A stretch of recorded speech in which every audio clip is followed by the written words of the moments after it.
คาถาอันประเสริฐดูล่ำเลยยิ่งกว่าวันเลยยามทั้งหลายมามีพระธรรมมุลาศรัทธาลูกหลานตัดเจ้าแม่อำพร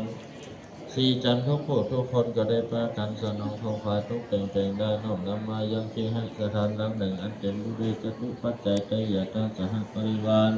ของท่านทั้งหลายของโอตนะพิกหารและดอกไม้ลำเจียนนำมาถวายเป็นการเป็นพุทธบูชาธรรมบูชาสังฆบูชาวาสนีแก่ดีหลีกุฏังกัมมะกัมภาตนาบัดใดให้การเลือกตั้งใจอุติสะบุญกุศล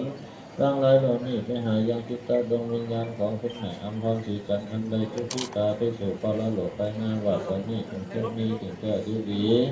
เพราะว่ายังหอจับใจแม่อัมพรถือว่าจิตใจวิญญาณอารมณ์อะไรไปแต่จางมุ่งหลังของข้างที่อยู่แรงชัตุระอันใดทั้งสี่ทิศตาที่เป็นเทเลเป็นเด็ดแล้วเราก็เด็ดกันนะ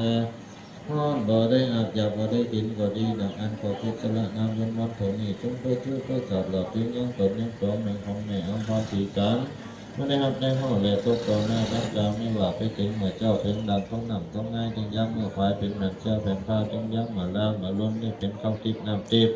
เป็นภาษาทิพย์สิบประการให้แม่อัมพรนั่นได้กินได้บริโภคได้ละโมทนาตั้งได้เอาตนและเอาตัวพ้นเสียจากที่ยาผักออกจากที่ทุกข์และทั้งที่สุขเป็นที่ดีในที่ทางกาลวันนี้ยามนี้วาสนีจงจักมีก่อตั้งแต่มาช่วงของกาลวันนี้ยามนี้ไปหน้าขอพระอานิสงส์มีการลงบุญสมตังจงได้พิมาสามพิญาณพบพระทักษายังตนยังตัวของลูกหลานการเจ้าเยอะที่ดีน้อมในอัมพรสีจันทร์ผู้หัวทุกคนแห่งเจ้าไหวหน้าไปจังวันตกวันออกของใดของเนื้อก็ดีอยู่มีใจไปมีแต่โจกหลาภาแพ้คัดซึกศัตรูทั้งหลายให้กันมาจากเป็นกินจำเริญในอายุวันนัสุขะพละโลภะพยาธิภัยเสนิทอุปัตตวะทั้งหลายก็จึงจะได้มาเบ็ดมาดีได้มีสติปัญญามีกำลังวังชาในที่สิ่งได้กินตามในภาวนาว่าสมีคงจะมีดังวัดหลักจะถามบาลี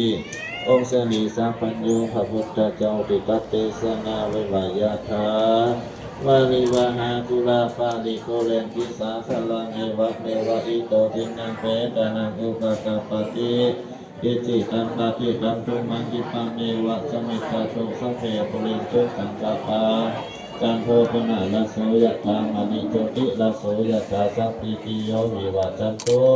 สัพพะโรโควินาศตุมาเตภวัตวันตรายโยสุขีติกายุโก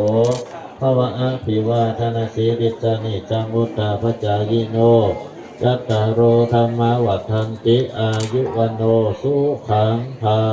ลัง